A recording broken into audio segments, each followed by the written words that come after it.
The Stack. People, Business, Technology. With Dan Tomaszewski of Everything MSP.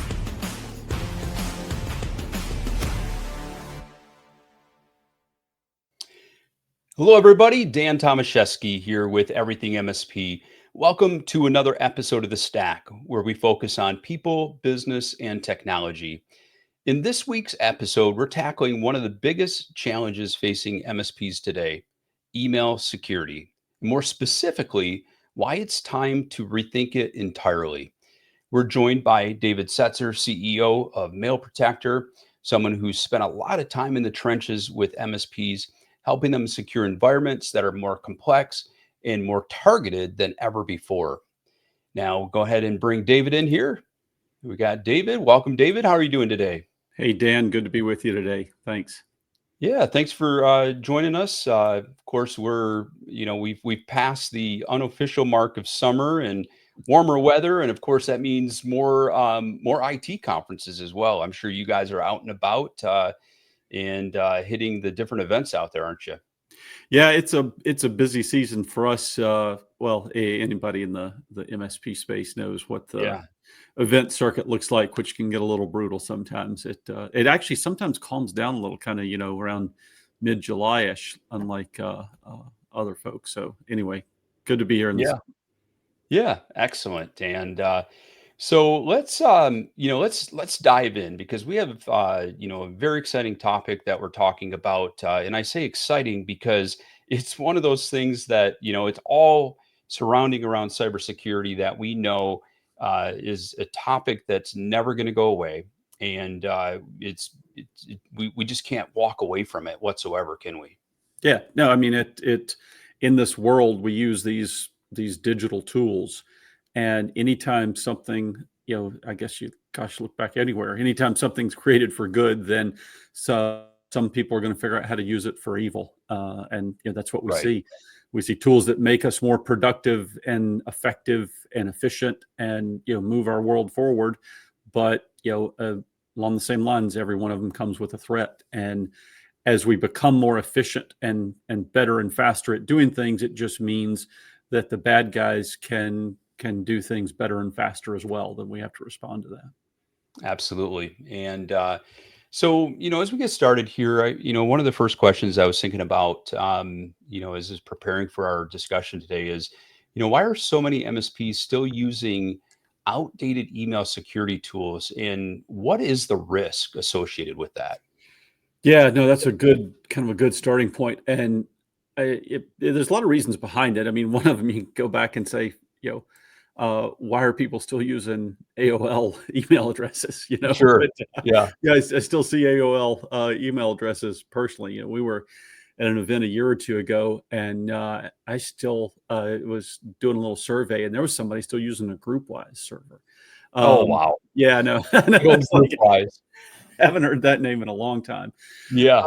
I mean, there's a lot of reasons behind it. Businesses, as MSPs know, they look a lot of times at IT as a cost. So it's kind of Sure. if it ain't broke, don't fix it mentality, which as technology evolves and threats evolve, just doesn't cut it, until Yeah. somebody's breached. The other one from the, specifically on the email side, this is a technology that's, in, mass use, a good 30 plus years now at this point. And because of the technology itself, it's a productivity technology, it's a communications technology, in a lot of organizations, it actually, contains a lot of enterprise knowledge. It's almost like it's a knowledge storage technology. And then you've got the threats, you've got the actual threats, started with worms and viruses and Right. now malware, but also just the nuisance of spam. And so individuals have developed it, and this is something we've learned as well, just so many different ways of working with the technology. They've developed kind of their own customization to it. And so anytime an MSP comes in and says, hey, here's how we need to do it to kind of keep up with modern security, it's literally like you're renaming their children, Right. Right. It becomes very, very personal because people just have kind of adapted their methodology, and it makes sense. But yeah, you have to continue to change. But I think that's kind of some of the main drivers behind it. As far as the risk is concerned, the risk is massive. The MSP community primarily serves small and medium-sized organizations, and that's growing into the medium-sized market. And at this point, they are absolutely the prime target. Enterprise is hardening. Enterprise generally have more homogeneous environments where they can force tools and methodologies on their employees. Yeah.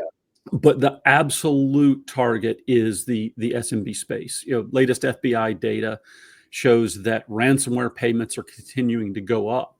But if you look deeper into the data, what you'll see is that the average payment is going down. And that's completely indicative of more and more SMBs getting targeted. I had Okay. and the problem with SMBs, everything's, well, my data is not valuable. It's not important. It's not Yeah. valuable to somebody Yeah. else. Like, well, Until it happens. yeah, is it valuable to you? Well, if it's valuable Right. to you, then it's value. I've got a part of a CEO forum I'm part of. I won't give too many details. Just say somebody in the construction related industry, 40 Okay. person 40-person company, very successful company, great organization. Had lunch with him last week, and they don't use us, and found out that they were breached. And interestingly enough, their breach didn't involve them. What happened is they were breached, and the attackers watched their transactions and sent out messages to their customers for payment. Oh. Yeah. Oh. So, Yeah. and this is a 40-person organization. Right. Yeah. So the risk to the SMB is huge. The risk to the MSP, especially in North America, somebody gets breached, something happens, everybody gets sued. Just plain and simple. Right. It It's a just risk. Yeah. goes right up Because that chain. if this, if this if this company's client or their customer had lost money, I guarantee you that they would have sued the company and the MSP as well to Yeah. recover. Yeah. So And the risk is enormous. Enterprises are hardening. SMBs are the prime target, and the risk is huge to the SMB and to the MSP. yeah, and there's so much involved. I mean, obviously we know the ramifications to the organization itself, with that loss. But there's, we're talking about disruption of their workflow. And we want businesses that are able to continue to be sustainable. But when what's happening is when these type of incidents happen, it puts a major kink in their operational ability, Yeah, and everybody pays the price. yeah, And absolutely. If so they, I saw I haven't seen the stat in the last couple of years, but it was a substantial number, not quite 50%. I want to say the stat was about 40% of small organizations that were breached didn't survive 2 years later.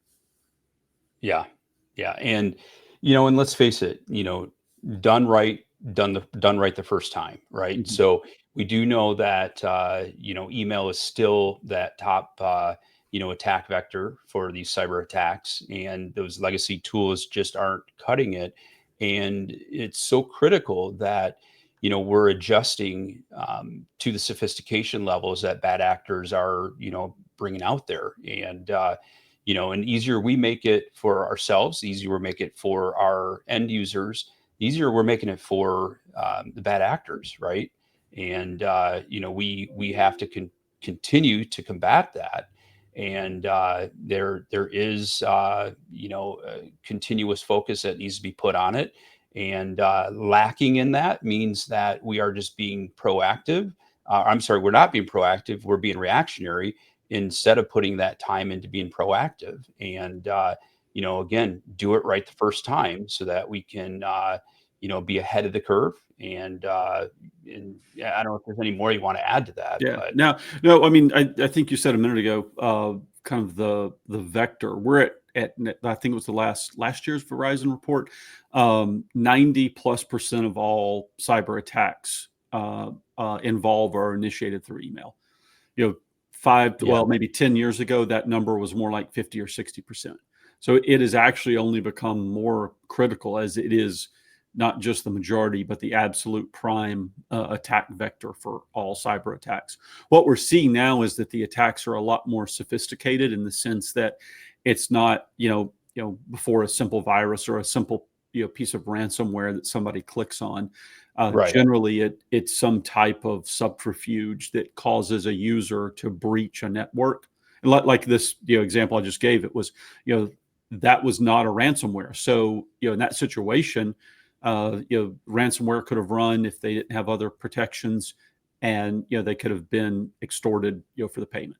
Well, in that situation, though, the attackers saw additional opportunity, so they monitored the email chain and the email flow of this person in the organization, and then kind of created additional radius to the blast, so to speak, by going after their customers rather Yep. than just breaching themselves, or rather than just breaching the single organization. So you gave some examples of how phishing and email-based threats have evolved over time. Those are a couple examples. Mhm. Why is it that static filters are falling short? Well, we're in an interesting spot. We kind of pivoted our original business in 2002. So we've been in the email security business for almost 25 years now. And over that time, we've seen, depending on how you classify it, two, maybe three kind of generational shifts in email security. But you've also seen them in the broader security market. It's the same, some of the same shifts. Back in the day, we all relied on antivirus that ran on each Yeah. individual, at the time, workstation. And And they had that was cybersecurity, yeah, right? that I was mean, that security. was Yeah. cybersecurity. Yeah. We ran antivirus, and they had these signatures that would be updated anytime a threat was found. Well, problem is Yeah. that was always reactive. And what we've Yeah. seen, and this was even really before Chat GPT, it was a study out of the UK that showed that AI was exponentially more effective at writing phishing messages than Yeah. humans were. This, like I said, this is before Chat GPT. Right. If you look at, if you remember, there was a time when you get phishing messages, and you're like, you knew it was super easy because the content was just poor, the grammar was poor. Even if the grammar was decent, I learned something as an native English speaker that I didn't know a couple years back. The whole order of adjectives. I was like, Okay. I didn't even know we had this order of adjectives that somebody learning English had to learn. It's like the tall, brown, old building. Like Right. we've got a way of putting that just exists, and people learning English, apparently that's really difficult. And there's like 20 different orders to that. And Yep. so we were able to use the content even naturally ourselves to pick up on those things pretty easily. Well, with AI now, Yeah. that's completely gone. So it's kind of like that generational shift. So from the email security side, we are right in the middle right now of another generational shift. You can't rely on content anymore. I knew we had reached kind of the Rubicon of this probably about 2 years ago, when I came within probably 5 or 10 seconds of falling for a fish. It was just, Yep. I was busy, I was exhausted. A message came in. It looked really close to something I'd had on my mind or been thinking about, or maybe talking to somebody about. I can't remember. And I had my finger on the mouse, Yeah. and something just said, nope, hold on. Like there's something not right. But when we got to that point, I said, after, at the time, gosh, we'd been doing this almost 20 years. I said, if they can get me that close, Right. then what we're doing right now is not sustainable. Simple as Yeah. that. Yeah. Just Yeah. simple as No, that. that sophistication that like we talked about, what has worked for us yesterday isn't necessarily what's going to work for us today and tomorrow. And we need to continue to evolve our way to combat it just as fast, or really faster than the bad actors are advancing. And Yeah. so with that being said, we talk a lot about zero trust from a networking perspective, but what does this really mean in the context of email? Yeah. So zero trust, it's a it's a security philosophy that's not new at all. I mean, it was Yeah. really, when did firewalls? I mean, thankfully, I can say firewalls came out before my time. Not much anymore, but Right. yeah, Right. like firewalls were like the '80s, and Yep. a firewall is your first application of zero trust. It's just a principle. It's a philosophy that says, you know, trust no one, make them earn it. Yep. And it's a cybersecurity, philosophy and principle. We've seen it applied very well in some folks on, especially, that have a strong MSP presence in the endpoint space as well. It's a very effective security tool. The problem with the principle is not the security application of it. The problem is the usability of it. Sure. From the email side, nobody has been able to apply zero trust because of the usability problem. So that's where we really wrestled, for probably a decade with a lot of the concepts and principles that we've worked on for the past 3 or so years launching our Shield product. But if you go back and look at email, not to get too down in the weeds here, but email was created really for the ARPANET. Back in the early '70s, there was 18 nodes on the network when email was Right. created. So Yep. the network was the zero trust application. You had to have permission to get on the network. You and I just couldn't go get an email address and start talking to people. It was somebody at Exactly. Rand Corp or somebody at MIT, and they were working on research and they talked to each other. There was no, there was no. Everybody on the network was known, so your permission was controlled at the network level. Well, that's when SMTP was created, and so it was created as this big, like, open protocol. If you think about the original creation of SMTP, it was created to deliver email if there was a break in the node, nuclear war, and half the country's destroyed. Well, it'll still route the messages around. Email servers were open relays. They would just Yeah. take in any message and send it to anybody because the permission was controlled at the network. So that's the core principle of the technology. Within the network opened, and the protocol remained open. So what happened from an email security standpoint is, for 30 years we've been fighting the wrong side of asymmetric warfare because Hmm. we've been making an assumption. The core assumption is everything is good. Let's figure out what's bad. And we have to turn that assumption on its head if we're going to win this battle, rather than just going back and forth. Well, I know earlier, I'm going to date myself here, but earlier when you mentioned, ultimately GroupWise, Yeah. I mean, I remember that being one of the first email platforms for a Fortune 500 company I worked Mhm. for. And, zero trust in that time was, making sure that people weren't sending out a company-wide email, to all company, right? I mean, that was our concern from a security perspective. And those were the easy days, right? Yeah. No, Yeah. no, it was. And now we've gotten to the point of another kind of example, with traditional security. If you think about it, we're asking our users to do our job for us.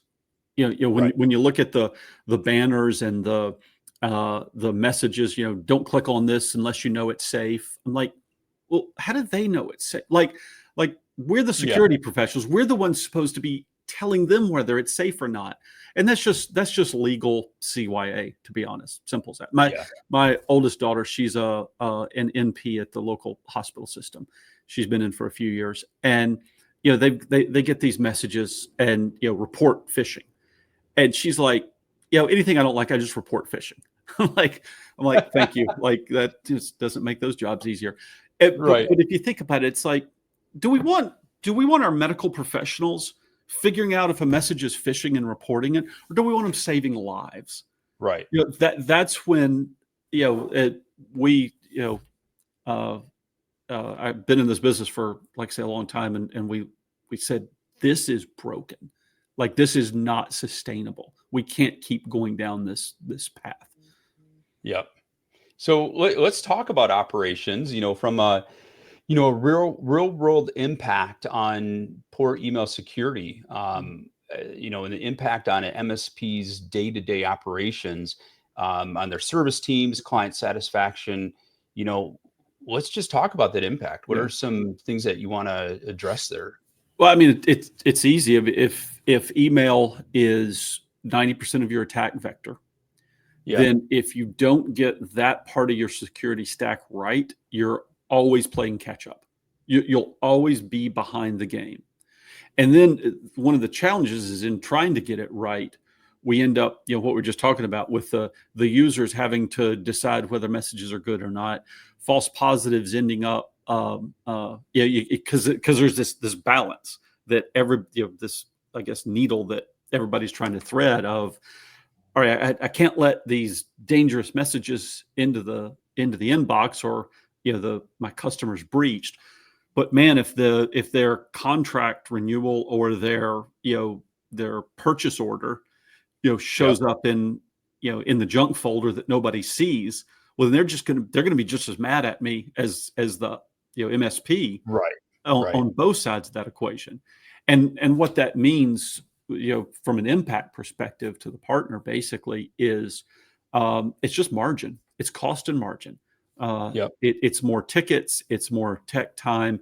It's more time spent with the partner. It's a poorer customer service experience for the customer, and a margin experience for the MSP. Just costs more. Higher I trained. think, You have to have higher trained techs answering more tickets about the issue. yeah, and I think, we truly need to embrace, what does this mean for our clients? When we talk about, and this is something we talk a lot about in our calls. We have to stop talking about the technical stuff. We need to be talking about the business outcome and the impacts Mhm. that what we do can, provide for our clients. And one primary example might be, maybe they're working on $1 million proposal, and there's an RFP that's due at 5 o'clock, and maybe there were some updates sent out. And I mean, if they're thinking that it's, maybe it's landing in spam, maybe it's something that's coming through that they're not sure of if it's legit.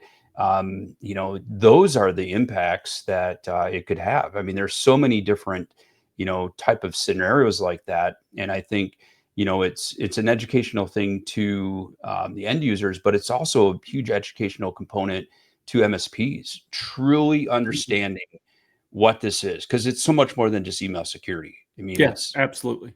yeah. Yeah, So 100%. It is, like I say, it's a communications tool. It's a productivity tool. Um, it's probably, I'm probably a little biased here because we know how fast the phone will ring when email stops working.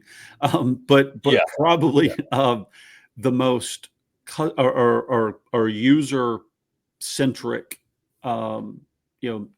infrastructure tool in an organization. Just right. simple as that. Yeah. And it's not going away. I mean, it's years ago we heard, emails going away. Emails, no, it's not. It never was. I started one of, it was a couple years back, one of my presentations. I can't remember. I collected it makes good IT press. I collected IT press articles, and Yeah, basically it was the death of email, and it started in 2004 was the first one, and you could just walk right through. No, it's not going right. anywhere. If you think about it, it's actually become more vital and more important. The, Yeah, the the key with emails, it's not an app that's controlled by anybody. It's not an app that's owned. It's really the expression of the SMTP protocol. It's a core fundamental protocol to the internet, and it's kind of become our online identity, really. So yeah, it is not going anywhere. It has only gotten more important. That's why we've, as we looked at how do we actually solve this problem rather than just putting a Band-Aid on it, we said, we want to be penicillin, not aspirin. How do we solve this? Because it's only getting more important. How do we return this technology back to what it was meant to be, essentially? So for the MSPs that are listening to us right now, they're nodding their head and they're like, "Yep, this is a pain item for us." How can they start shifting their clients toward a more modern, behavior-based security mindset? Yeah, that's good. So interesting you mentioned behavior, because our biggest kind of our biggest challenge in that whole you know issue is human behavior. It's not Yeah. so much the technology is human behavior, which is one of our core principles as we develop here. Is actually, we say security without usage is useless. So we have to create security that people can actually use. It used to be one of our products we developed a few years back. I told the team, I was like, "Hey, this is phenomenal, unbelievable. People aren't going to think it's secure though." And they're like, "What? It's secure? Yeah, it's more secure than." I'm like, I get it. Like, I understand the technology behind it. I understand why it is actually more secure than anything that they're using, but they're not going to think that. And our team was like, "Why?" And I was like, "Well, because it's too easy to use." Hmm. Like one of the hallmarks of kind of good security is that it's a real pain to use, and that Right. shouldn't be the case. Um, Right. but what does an MSP do?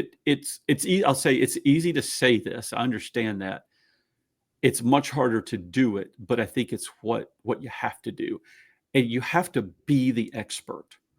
I see too many times where the customer who's in a completely separate industry tells the MSP what security that they're going to have. And like I said, it's a lot easier to say that than do it. But as the MSP, as the IT professional, as the security professional, you have to create content, conversations, outcomes, whatever it is, all focused around helping the customer understand that you're the expert. When I walk into my doctor's office, I don't have a discussion. It's like, "Yeah, the culture came back. You got strep throat. Here's an antibiotic. 3 days, you'll be fine." You Yeah. know what? That one, yeah, I just don't need that antibiotic there. I think I'm going to go I think I'm going to take some ibuprofen. That'll handle it. Right. And they're like, Right. "Nope, not going to cure your strep throat." Yeah. But we don't argue. Maybe MSPs need to walk in with like white coats or something. I don't know. But Yeah.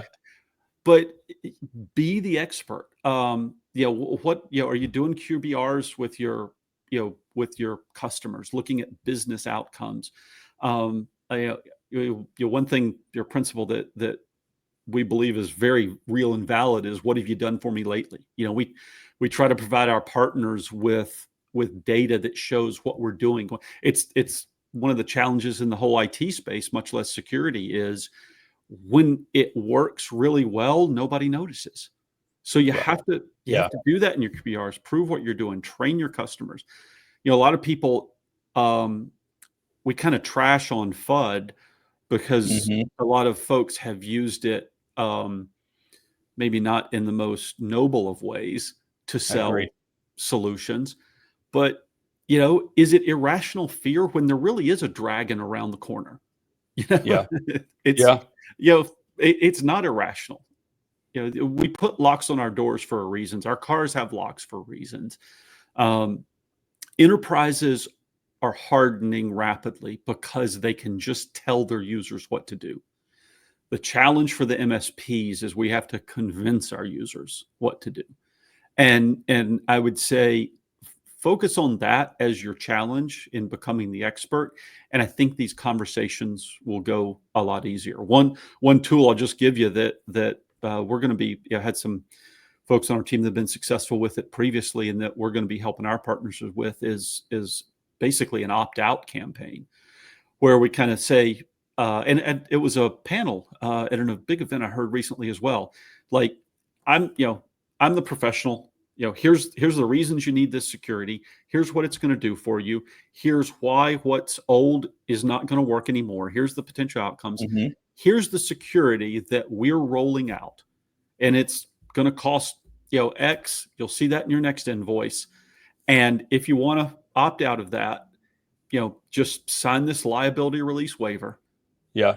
And, at least, and that's what I tell partners, at absolute minimum, if you just can't deploy the security that you need to deploy. Some partners are just, hey, this is, I guess my way or the highway. Yeah. We're It's deploying automatic. this. Yeah, Yeah. automatic, and there's no option, or you're not my customer. Right. And kudos, congratulations to them. They've done the job of becoming the expert. If you're still in that transition, at minimum, absolute, get a liability release if you're not able to deploy the Yeah. security that you recommend. Yeah, and I couldn't agree more that having it be automatic, because if this is the stack and this is what our expertise has determined that this is the best way to keep you safe and secure, this is it, and it shouldn't be really an optional thing. However, like you said, not everybody's there yet, and I think it's a great thing to aspire to be. And but yeah, I think I love that that opt out component. And I think that also sends a message to that client, a pretty strong message that Absolutely. that they're we can provide you with options, but it doesn't mean that's the best way to go. And as a business mentor taught me many years ago, just because you can doesn't mean you should. Just because you have that option doesn't mean you should go that option. And so, and on that note of continually, looking for ways of improving, product, you guys have something coming up from a traffic control perspective. Can you share a little bit about that? Yeah, so we've got actually got kind of two pretty substantial features. We our Shield product that we launched within the last year is not an iterative product. It is a next generation product from a security standpoint. It's the only zero trust email security product on the market, and our core focus has been around making it usable. And now that we've developed the platform that product is built on, we're kind of rolling some exciting features out. One of them we call traffic control, where we're able to do some things like mitigate kind of the blast radius. A lot of times you'll see attackers come into an account, and they'll start resetting passwords of other accounts. So we're able to kind of mitigate that in a pretty cool way, but really do a lot more. And honestly, we're opening up to community workflows as well, where MSPs will be able to contribute workflows. Say, when a message with certain criteria comes in, maybe it opens a ticket in the PSA, or maybe it notifies a SIM or something like that. So Yeah. and this is just, we're kind of V1 of this feature, but the capabilities that feature are pretty exciting. We're pretty jacked about that. No, that is great. I mean, I think anything we can do to, take a component, a task off the MSP, Mhm. allowing them to see that, like you said, if it goes into their ticketing system, that is top notch, and that's just one more way to make the daily ins and outs of being an MSP easier. And Yeah, it's a hard so, job. I mean, yeah, I mean, I don't, you're managing customers. You're dealing with a lot of varied technologies.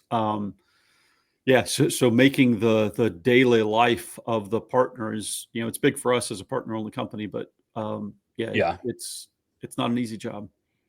So when we take a look at, for an MSP that wants to take that first step, you guys have a no obligation walkthrough for, that your team offers for MSPs to take a look. Can you elaborate on that for us? Yeah, so hey, we've all been there. Large or small. We've grown this business like a lot of MSPs have as well, and so we understand what it's like to build and grow a business. And email is a mission critical infrastructure application. It's not a, hey, let's try this and see what happens. Let's throw this out to Yeah. all these users and see what happens. We know what happens there. So that's why we offer partners a complete walkthrough without any obligation. Take it, you use it on your own domain. That's kind of our first first advice. In fact, with our Shield product, we don't allow deployment to customers unless a partner has deployed it internally, because I it's love that. kind of Yeah. a different methodology. Something else that we've got, if I could mention, we've got I think we're one part into it, a 5-part series, a completely educational series, webinar series with our VP of Success, who is a former MSP himself, kind of walking through a lot of the modern tools. We've heard a lot about SPF and DKIM and DMARC. They've been out for a little while. They don't solve the email security problem by any stretch, but they're good tools in the tool belt, useful tools. And so we've got an educational series walking through a lot of those. It's been just hugely popular. So folks, I think we've probably got a link on our website that partners can sign up for that. Yeah, no, in fact, I was taking a look at your website. You guys have a lot of great resources, and great place for MSPs to be able to dive in deeper. Take a look at mailprotector.com, as well as for the walkthrough. If you are on our everythingmsp.com website, you can also search for Mail Protector, get some additional information, and we can also connect you directly to a team member at Mail Protector. So as we're wrapping things up, any last piece of advice you'd like to share to our MSP audience? Oh, last piece of advice. That no pressure there, right? I will. Yeah, I've got a lot of advice, but a lot of people tell me what their opinion of it is. So I'll keep that Sure. advice. I'll keep it focused. I'll keep it really focused to the topic at hand. I'll say, from a security perspective, we're in an environment where there's a lot of tools out there right now, and it can be absolutely overwhelming because there's a lot of security problems, and a lot of those tools are really good at solving the problem that they solve, some better than others. And sometimes it's very specific, unique problems. I hope this is making sense. So what I would say is look for probably the 4 or 5 to maybe 7 core security tools that you need to solve the problem. If you think about it, you have a network, physical or virtual. You have email, prime attack vector. You have endpoints. You have 365 accounts. You need to protect those things, and you need to monitor those things so you know what's going on. And then, if it really all goes south, you need to be able to get it all back. So Right. just kind of like, I would say, start there and build out a stack, because you're managing the vendors that you have to manage, and especially on the security side, adding to just all the other IT solutions, add some people 10, 12 security vendors alone, actually creates less security than more. So look Right. for probably, we'll just call them 5-ish solutions that'll actually solve your security problem, and kind of build that as the core of your stack. Excellent. Some awesome insights today. Thank you, David, for being here with us. I appreciate your time and knowledge. For all of our listeners, I want to thank you for tuning into the Stack. If this episode sparked some new ideas, maybe a little bit of panic, don't worry. That's a sign that you're growing. Take a look at the tools you're using. Challenge the status quo. That is the key thing here.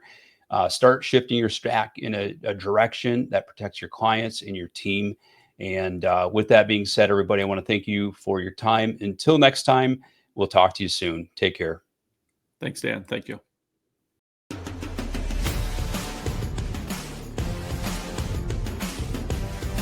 Thank you for listening to The Stack.